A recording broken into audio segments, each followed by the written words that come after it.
Hey guys, this is Eli, and welcome back to another episode of Eli's Kingdom. I hope everyone's doing really well. Now, just a very cool announcement to make at the start of this episode. We've just passed a pretty significant milestone marker for the channel.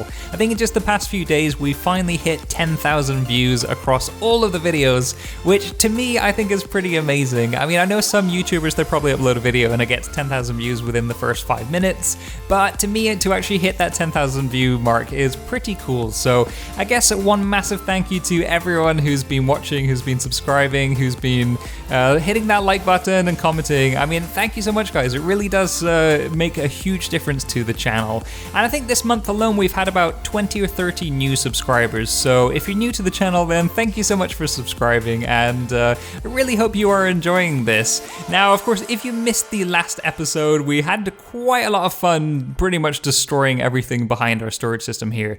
This used to be the Tangotech storage system design, and it did come over that pretty horrible flaw that it was just really loud and it had that clicking noise that just would not stop. So something had to be done. We had to completely redesign this, and these dropper elevators were basically moved away from the original design and separated. And with this new circuitry now, which is completely silent, we have a fully working system and there isn't a single dropper clicking noise to be heard. So everything seems to be working great. I mean, I've been testing this all week. I've been throwing items into our system and I haven't seen a single item out of place. I mean, I'm actually quite shocked by this because, of course, when you build a new contraption, there's always going to be teething problems. There's going to be things that don't quite work that need changing, but this just seems to be working really well. And I mean, this is our kind of output chest here for any items that don't fit into this system. And if there were items skipping chests, you know, missing their allocated slot, they should appear inside this chest here. But as you can see, there's nothing in there. I mean, it's been working 100% of the time. So I am really happy with this. I think it came out really well. And yeah, just between episodes, I have made some changes. Obviously, I think you saw back here, we now have a new wall in place. I think I did have some really cool suggestions in the comment section of what to do with this wall, but to be honest, I'm not really brave at tackling this. I just wanted to do a solid wall behind this, so there's nothing really special down there. We do have a new glass floor in place, which I thought was pretty cool, so we can actually check out some of this circuitry. And if we just head downstairs for a second, I think we've now lost our access to downstairs from behind there. So if we just go down here, we should see that there. Oh, no, no, no, no, no, no, no, no. I think obviously because we've had some changes down there, I haven't quite finished setting up the lighting, so yeah. Okay, the tour will have to come later. Let's just close this door. Yeah, but I think I'll have to go down there with my sword later on and actually try and take them and then put a few more torches down because there does seem to be a few mob places where they can spawn. Oh dear, that kind of terrified me. I mean, if a creeper exploded down there, that would be really, really bad. Yeah, I think I'm going to take my time with that one and make sure we get them all clear. So yeah, in the last episode, we were doing upgrades in this area and there was a lot more of the upgrades that I wanted to do, but unfortunately we ran out of time. So in the first part of this episode, I do want to continue on what we were doing.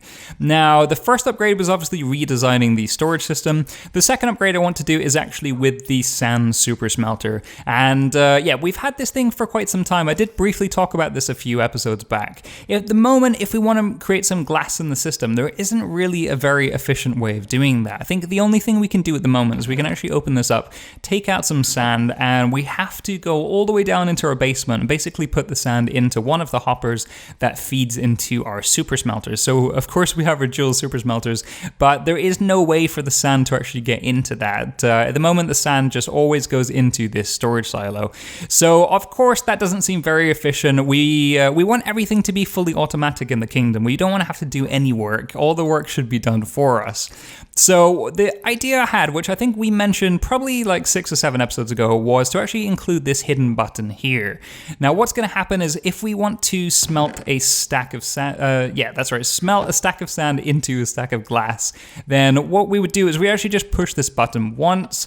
Say if we wanted to smelt 3 stacks, then we push this button 3 times. And what it should do is it should tell some kind of redstone system behind this that, you know, we want 3 stacks of sand to be smelted. That should automatically feed the items into the super smelters. We should see these furnaces firing up, and then the glass should eventually get delivered into our main chest, which is this one over here. So I think the redstone behind this is going to be a little bit complicated because I've been trying to work it out in my head. Basically, we're going to need a bunch of item counters, I think. So we'll have to have an item counter that will count the number of button presses that we have. So if we press this 3 times, it'll probably have to push 3 items into, you know, a dropper or a hopper or something. And then for every item that's in there, it will have to count 64 items. I mean, we could do like 32. We, you know, could maybe press this twice for a stack, but I think we're just going to do 1 press per stack. So yeah, it will have to count 64 items. It'll have to unlock a hopper underneath this chest, unload 64 items from this, and then, you know, if this is counted 3, then I guess 1 item will have to get sent back, and it should count back to 2, and then eventually this will have to reset itself. So we'll have to go all the way back to 0 and ready to be pressed again. So I think the best thing to do with this is actually just pop into the redstone testing world, and we'll come up with a few designs on how to do this. Okay, so it's taken quite some time, but I think I've managed to come up with something that seems to be working great. It does look a little bit on the complicated side, but it's actually quite simple when you break it down to its different components. So on the very front here, we have basically a mock-up of what our storage room is going to look like. Our floor is going to be on this level here, so we're not going to be able to see this dropper. And yeah, basically when we push this button, we power this dropper below. Inside this dropper, we just have a bunch of items. It doesn't matter how many we have here. This is basically the number of times we're allowed to click this button. And then for every single click, one of the items from the dropper is pushed into this hopper. This hopper is locked by default, which means the items will hang around inside this hopper. When they do, they will produce a signal from this comparator, which basically turns off this torch and disables this wire down here. Now, this part here is a falling edge monostable circuit. So when this wire is disabled, then this torch lights up and activates the whole thing. The falling edge monostable circuit actually produces a very short pulse, which does 2 things. The first is it will briefly power down this torch, just long enough to allow 1 item to go from this hopper back into the dropper. So that's basically our mechanism for resetting the system back to 0. The second thing this one does is it briefly unpowers this torch here, which activates this entire system.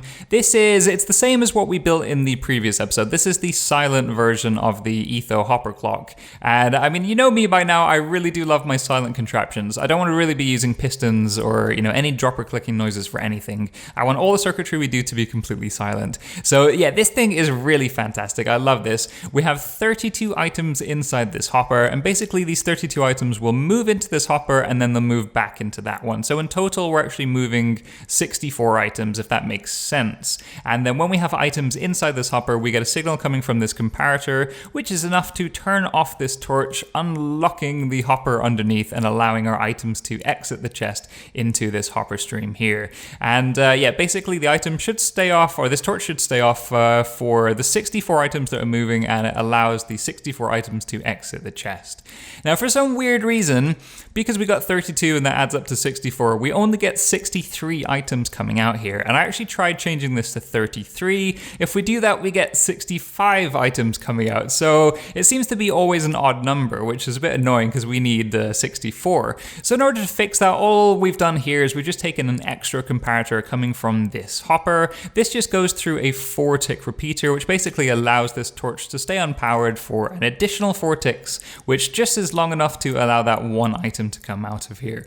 And then of course, when this thing is active, we get a signal coming from this repeater, which powers up this wire. This wire is normally unpowered because this torch is unpowered, and that basically activates the rising edge part of this circuit. And of course, this is a falling edge monostable circuit, so it only activates when this hopper is empty. So a little bit complicated, but it is actually pretty simple when you look at each individual components. Basically, we have, I think it's a NOR gate here. We have our monostable circuits, we have our hopper clock, and yeah, we have locked hoppers and things. So I think it should be pretty cool. I mean, we can actually just do a little test here now. If we just check this hopper, it's completely empty. We do have a bunch of items in there. If we just click this, say, let's just click it twice.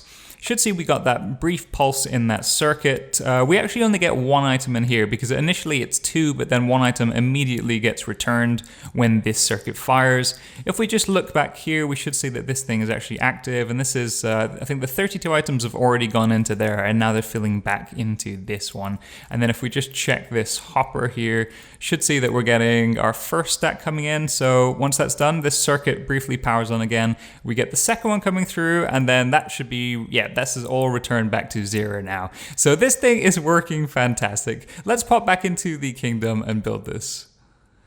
All of the circuitry should now be in place, and I have been testing this. Everything seems to be working really well. There was a tiny issue here because we have these item elevators. These are actually the ones that take the items up to our storage silos. So this was actually in the way of where we had our circuitry. This just needed to be shifted slightly to make some room for it. So the new system seems to be working fine. I have been doing some testing. You know, we are getting our items delivered in. We can just do a little test here and should see them start to feed in now.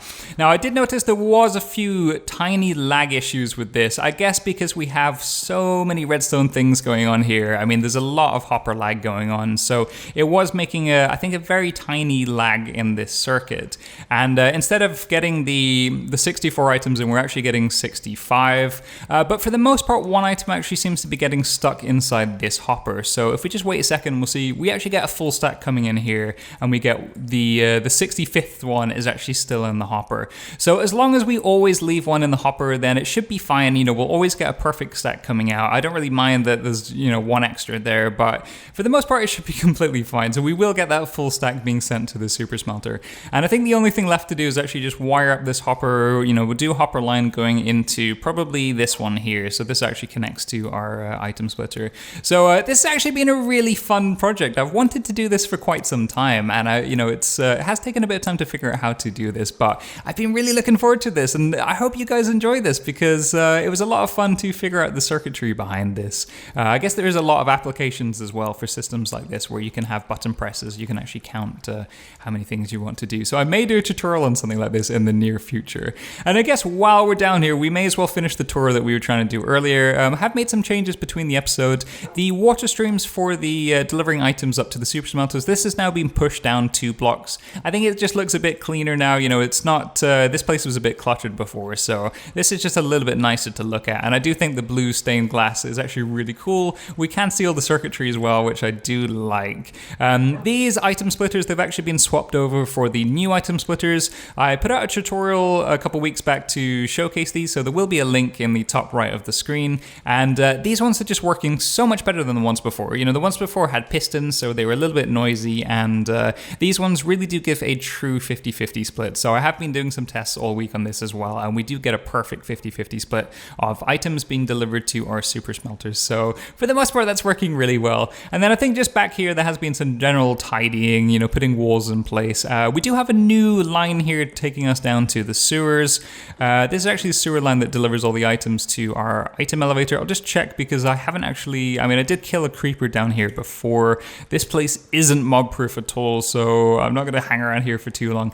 But yeah, our item elevator used to be here to take everything up to our storage room. This has now been pushed back a little bit, and it actually delivers items to the sewer line, the same sewer line that we take the items from the aqueduct. So that's actually now multi-purpose, and that seems to be working really well. I mean, it's this one here basically. I have this used to be really dark, and I think it was actually where the creepers were spawning from before. They were spawning here, and they were making their way up here. Now, I did want to keep the sewers really dark and eerie, but it does seem to be causing an issue because obviously we're having items delivered here, and the mobs do seem to fall into the water. They do cause a tiny issue with actually picking up the items or blocking them. So I think we're going to have to keep these bright, unfortunately, but we can, you know, make some sewers that are just purely for decoration, and we can leave a couple mobs in there. So unfortunately, that will just have to be one of the changes we'll have to put up with.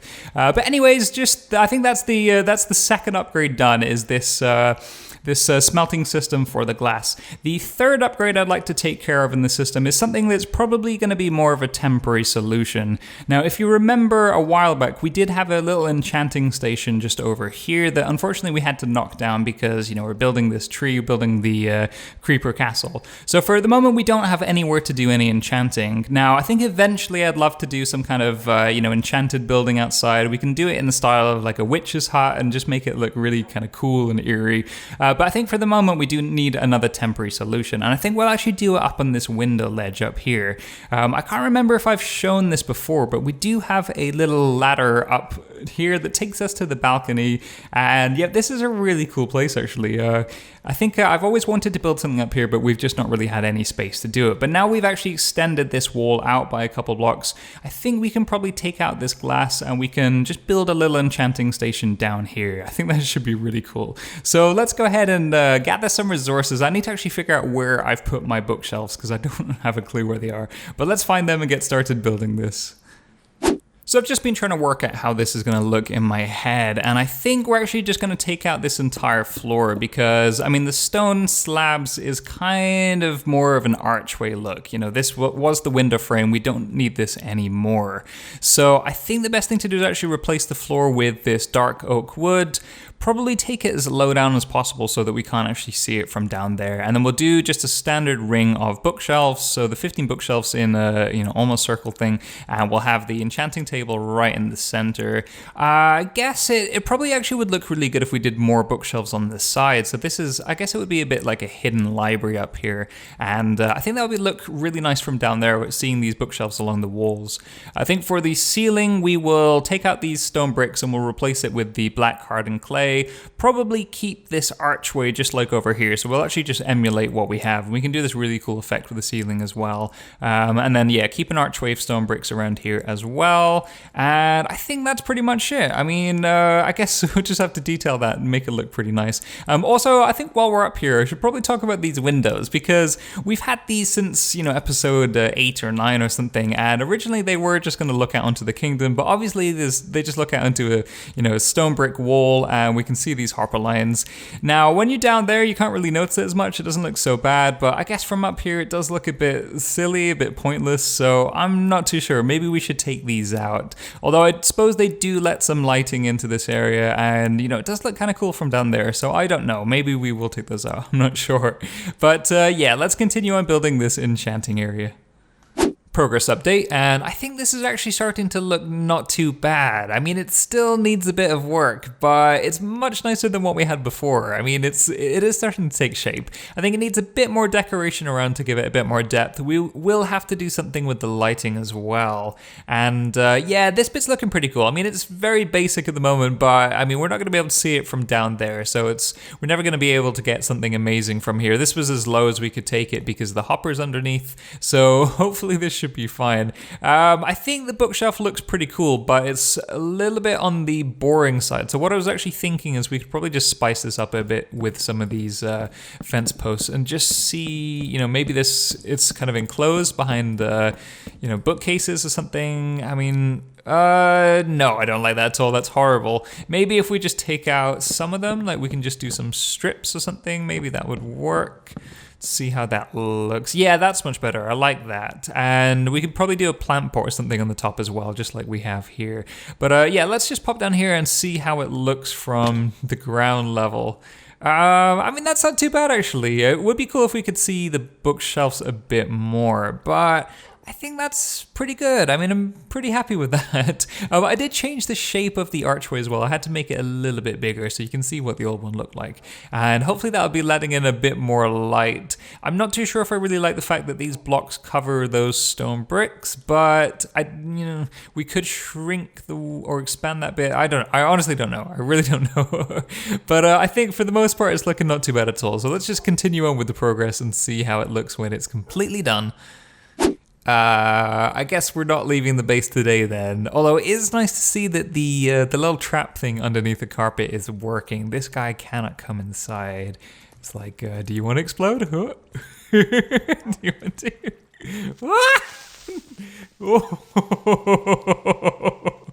That was way too close. And I think we are done. The last of the decorations should be in place, and I think this is looking pretty good. I mean, I'm quite happy with how this turned out. I think the roof looks amazing, and we do have our little plant pots up there as well, just to give a bit more decoration. So I think this is done. We can park this now. Let's just take a quick look to see what it looks like from down here. Yeah, that looks really cool. I really do wish we could see the bookshelves a bit more. I may actually take out that middle post there because it might help with seeing the bookshelves, but otherwise I'm really happy with that. I think we can definitely leave that. So just before we end the episode, there's one more upgrade that I want to take care of, and this is something that we've been putting off for quite some time. Now typically we come in, we throw in all of our items into the central input chest, and usually there's a couple items that I don't want to throw in because it's pretty much junk that needs to get trashed. Now at the moment we don't have any kind of trash bin around here, which is, it's been driving me mad because I've basically been running outside and throwing it in the river. So I want to build one of these just now. Now, I was trying to work out where to put this because I don't want to ruin the symmetry of this place, but we do actually have these slots down here. So on this side, we've got the chest, which is actually for all of our items that aren't going to fit in the system. Here we have our anvil. Down here we have our crafting bench. And on this side, we have an empty spot. So I think we're going to build it here. It's just going to be a chest that we can throw stuff in, and it should automatically get trashed. Now, I think typically you would just throw it into a dropper, and the dropper would fire the items into either a cactus or lava. I think I want to do it a little bit more smartly because there has been a couple times that I've accidentally thrown in things like swords, axes, things that you don't really want to get trashed. So I think what we'll do is we'll have a chest here where we can throw in our items. We'll also have a second chest somewhere down below. And basically everything will get stored into that chest. And then I guess at some point we can go down and we'll have a lever. We can just manually purge that chest when needed. Or if the chest gets completely full, then we'll have a little redstone system in place that will actually just, empty up some space if needed. So it's basically a nice little backup for if we do make any mistakes. So let's gather some resources, head down to the basement, make sure there's no creepers, and start building this. So I'm a little bit hesitant to build a pile of redstone in this area because this is quite a nice open space and I don't want to clutter it too much with new contraptions. So I did actually consider that we could maybe put it in one of these corners, and I mean that would work, but the only problem is we would have to take a hopper line from this chest all the way over to there. And it seems a bit unnecessary to have that many hoppers just for a trash bin. I mean, we've already got so many hoppers in this system. I don't want to add to the lag too much. So I don't think that's going to work. And also we wouldn't be able to put a hopper directly underneath one of these hoppers. So we would actually have to take it down 2 blocks, which I think is on this level here. And I mean, that's just a bit too low. It's going to make this area really cramped. So I think the best thing to do is probably to put it directly in the center and maybe surround it with a wall so it actually looks like it belongs here. So I think if we just take a point around about here and we just place a bunch of chests in. I mean, originally I was just going to do 1 double chest, but I think there's no harm in doing a few more. And we can actually make it look a bit like what we did with the fishing farm, where we just have this nice stack of chests coming in. And yeah, I guess we need a hopper line going along here. So we'll just take a hopper into that block, bring it along here, going underneath that chest. And I mean, it does look a bit weird at the moment, but let's just see what it looks like if we do a small wall behind this. If we just place a couple blocks back here. I mean, this doesn't need to be stone bricks. It might work a bit better if we choose another block, just so it looks slightly different. Let's see how this looks. Yeah, I mean, I think that's going to work. It gives it a bit more placement in this room. It feels like it actually has a purpose here. So let me play around with this a little bit off camera and see what I can come up with. Progress update, and I think the first thing to mention is that the crafting bench has now been moved over here. It made a lot more sense to move that and actually have the trash bin where the crafting bench used to be. Just keep all of this system contained, and it uses fewer hoppers as well, so we should be getting less lag. Now, what do you guys think? I mean, I really don't know how to decorate this. I did try with a few things, and it looks a bit like the AFK fishing farm we did earlier, but I don't know. I mean, if you have any suggestions, please let me know down in the comment section what you think we can do for this. But it should be working now. I haven't actually tested it, but it should be working. We do have all the items from this chest get fed down this system. Eventually should hit this bottom chest. And then if we pull this lever, this bottom hopper here should unlock. An item should feed into the dropper and then get spat down into this really cool lava pit. I want to make this thing look pretty big as well. And I think the blue glass works. It kind of goes with the theme of everything. So the redstone should be all done as well. If we flick this lever, basically this wire turns on, which should power down this torch and basically unlock that hopper. Now, in addition to that, we do have a second circuit, which is actually a comparator coming from this double chest up here. And yeah, basically when all of our chests are full, so this is our overflow protection. When this chest is full, this chest is full, this chest is full, and then this one finally reaches capacity, our comparator will turn on. And the reason it'll turn on is because we have a redstone block here. Now, this is the same mechanic we used in the storage silo. The comparator only fires when that double chest is completely full, because this redstone block is giving a signal of 15 into the comparator, and it will of course get a signal of 15 when a double chest is full. So that basically fires up this circuit, which also powers down this torch. So I think this is a NOR gate. Yep, this is a NOR gate.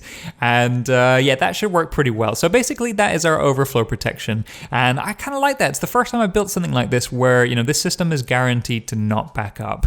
I think it's going to take a long time for us to actually get 4 double chests full of junk, but you know, in theory it should work really well. And of course, if we did accidentally throw something like a sword or a pickaxe or something into here, then it's not going to go down to the very bottom chest. It should hit the, you know, the first empty slot it comes across. So it may actually be higher up the system. So that means there's no chance of it accidentally getting purged if our system is completely full. But we can come down here at some point and we can manually purge this if we need to. So I think this system's going to work really well.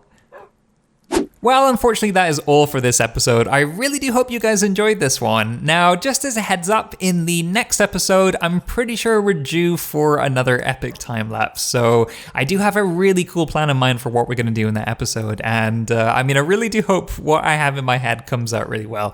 So it may take a little bit longer to record because these epic time lapses do take quite some time. I think the last one took about 8 or 9 days to completely do. So hopefully when it does come out, it should be really good. But again, guys, thank you so much for watching. I really do hope you enjoyed this. If you did, please consider hitting that like button, and if you haven't already, please do subscribe. I've been Eli, thanks for watching.